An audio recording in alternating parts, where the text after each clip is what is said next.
E aí, pessoal, beleza? Eu me chamo Vitor Alexandre e tô aqui hoje para falar sobre a terceira parte da nossa aula de ligações químicas.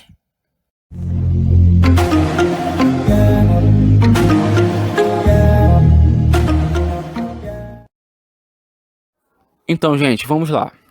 As ligações químicas podem ser de três tipos: ligações iônicas ou eletrovalentes, ligações covalentes e ligações metálicas. Nessa aula nós vamos falar sobre as ligações iônicas. Elas ocorrem quando um ou mais elétrons de um átomo são transferidos para outro átomo de outro elemento químico. Ambos esses átomos vão ser chamados de íons, sendo o átomo que vai ter o seu elétron ou os seus elétrons transferidos chamado de cátion, e o que vai receber esses elétrons ou esse elétron vai ser chamado de ânion. A ligação iônica, em termos da força que vai manter esses íons unidos, vai ser o resultado da atração eletrostática entre eles.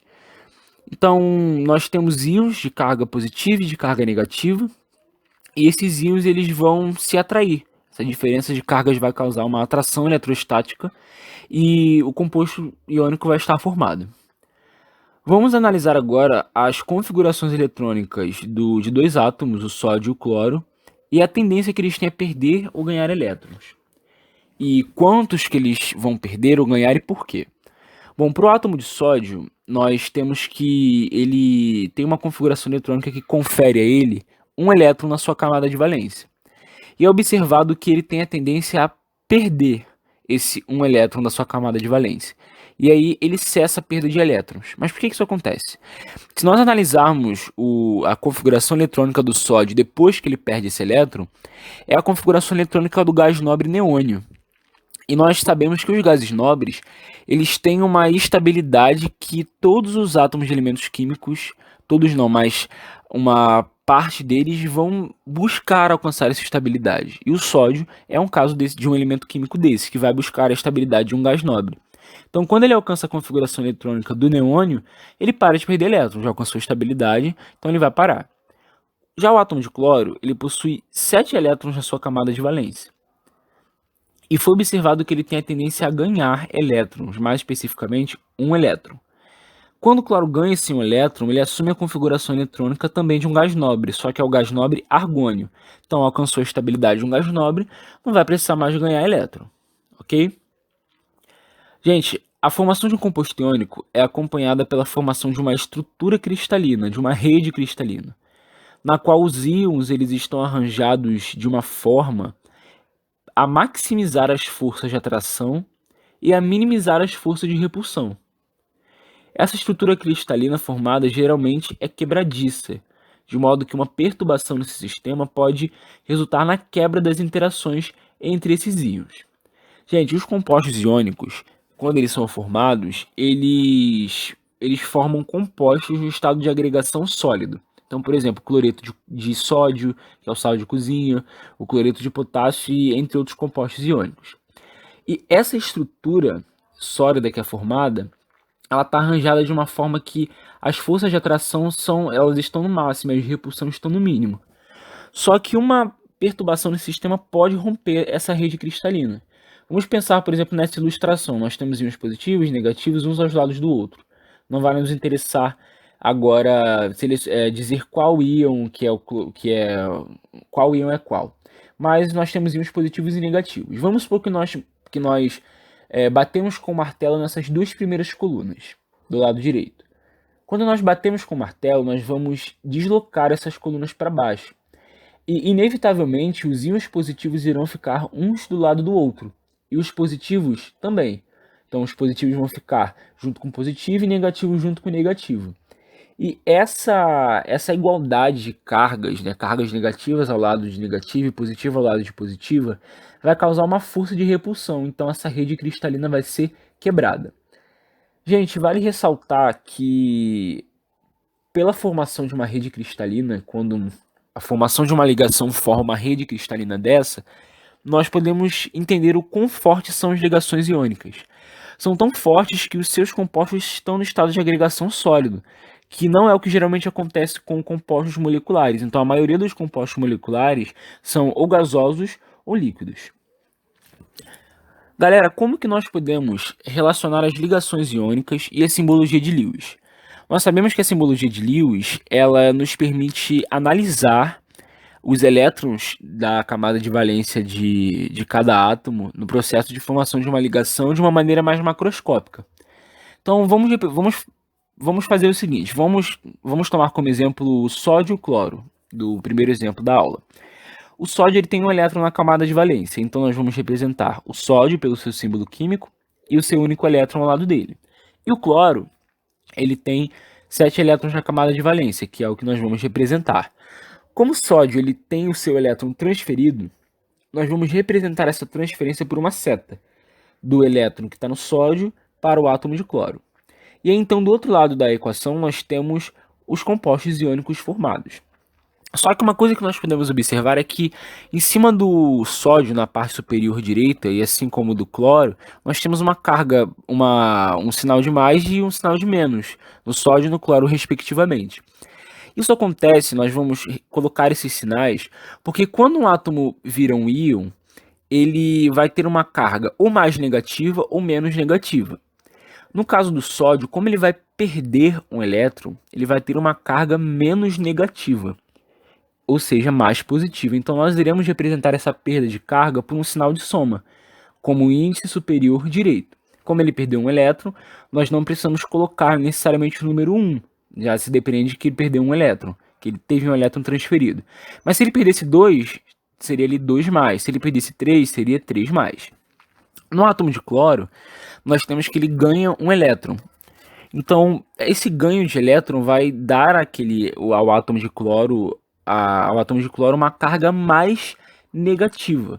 Então, nós vamos representar esse ganho de carga negativa por um sinal de subtração também no índice superior direito. Só que no caso dessa representação desse íon, ela é um pouco diferente do sódio. No caso do cloro, nós iremos representar ele com os seus 8 elétrons que ele tem agora na sua camada de valência. E tudo isso entre colchetes. E aí, no lado de fora dos colchetes, o sinal de menos, o sinal de subtração representando esse ganho de carga. Isso vai acontecer, nós vamos representar assim, para nós dizermos de uma maneira mais compilada, digamos assim, que os 8 elétrons, eles agora fazem parte exclusivamente do cloro. Então, se esse composto iônico fosse dissolvido em água, por exemplo, esses íons eles se separam, é o que geralmente acontece em processo de dissolução. Esses íons vão se separar e os elétrons vão ficar todos com cloro, os 8.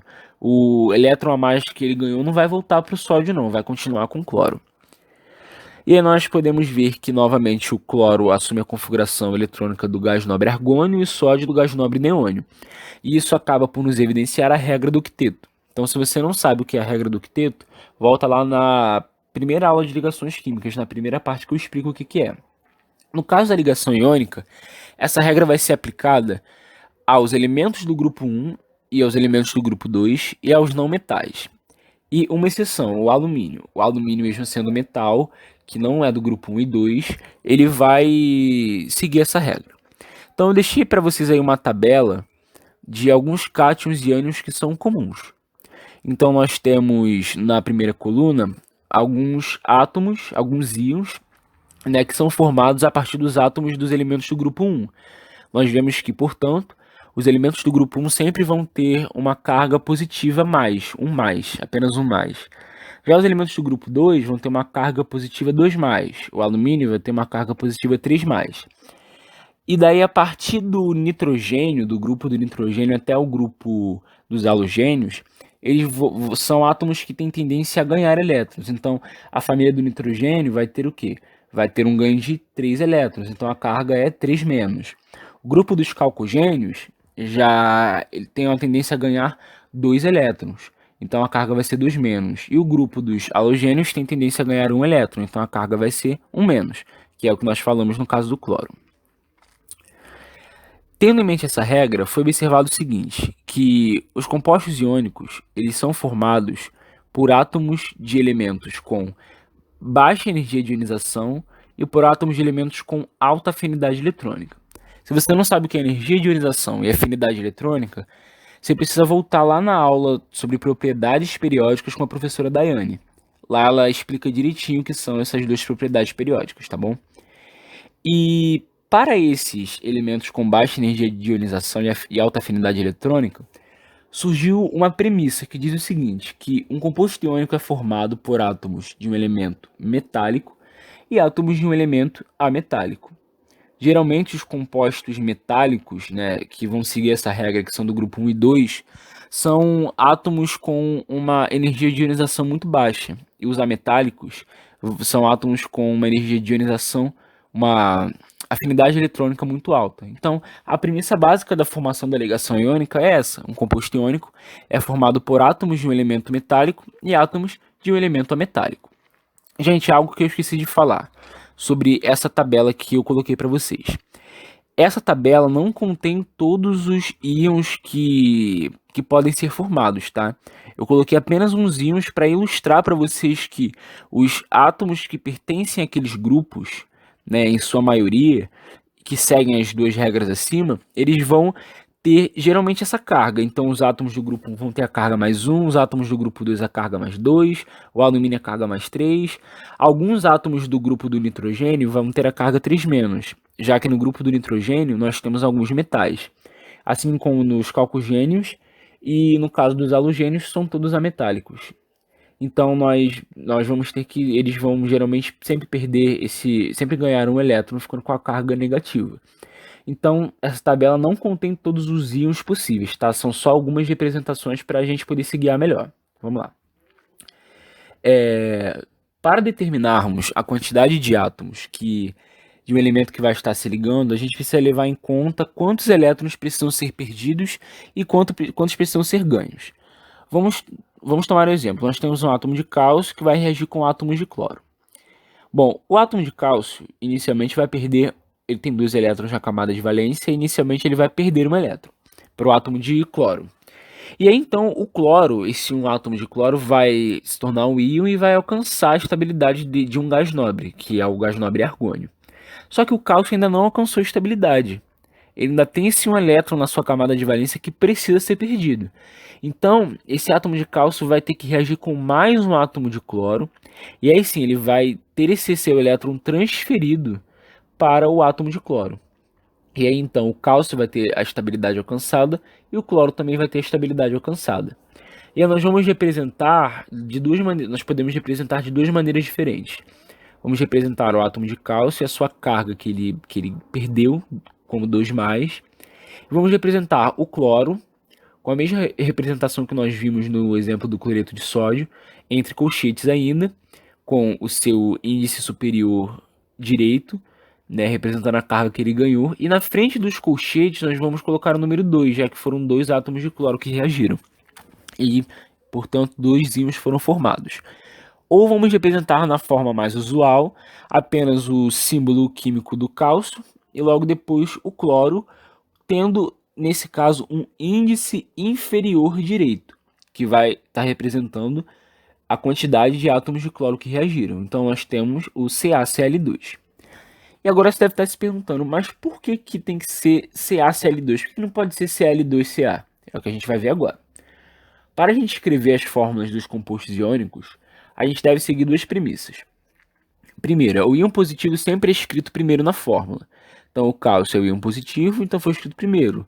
Com o sódio seria a mesma coisa e com todos os íons positivos que fossem formados. E o negativo sempre vem no final, que é o caso do cloro, que está ali.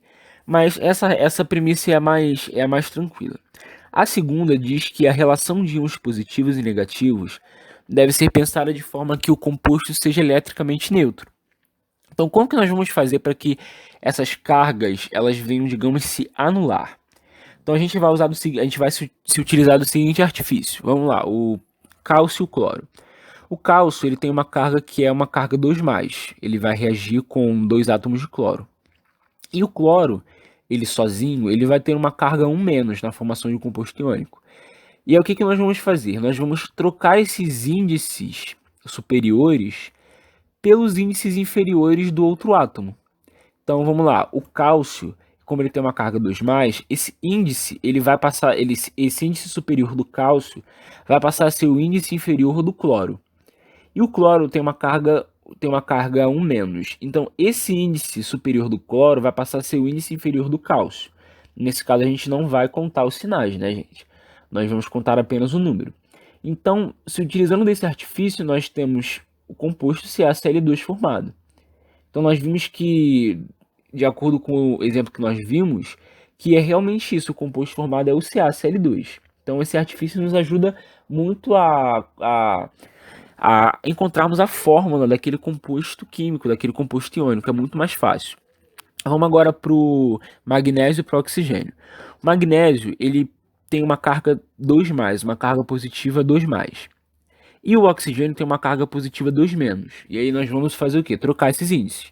Então, o 2 do magnésio vai para o oxigênio como índice inferior, e o 2 do oxigênio vai para o magnésio como índice inferior também. E aí vai ter o composto Mg2O2. Só que esse composto ele deve ser simplificado.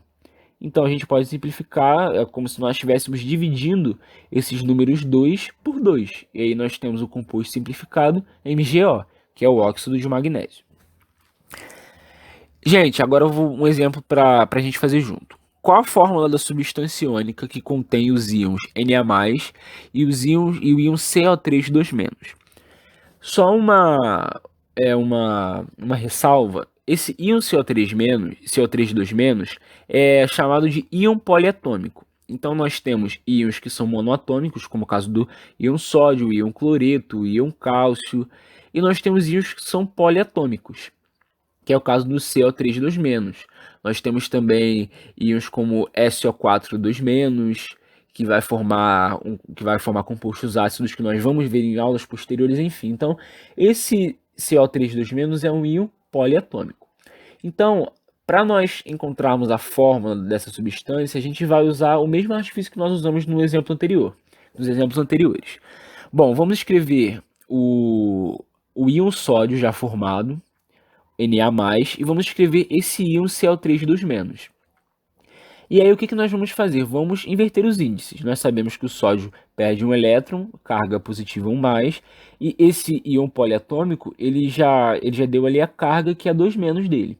Então nós vamos trocar esses índices. Então o 1 que do sódio vai ser o índice inferior do CO3, e o 2 do íon poliatômico CO3 vai ser o índice inferior do sódio. No caso do sódio, nós não temos um problema com esse número 2. Então a gente vai colocar apenas Na2. Só que no caso do CO3, é como se nós colocássemos esse íon poliatômico entre parênteses. E esse 1 do sódio vai estar, digamos, multiplicando por fora. E se nós multiplicarmos, nós temos que multiplicar por cada átomo. Então, nós vamos ter 1 multiplicando um átomo de carbono, que é igual a um átomo de carbono. E 1 multiplicando 3 átomos de oxigênio, que é igual a 3 átomos de oxigênio. Então, a fórmula da substância iônica que contém esses íons é Na2CO3.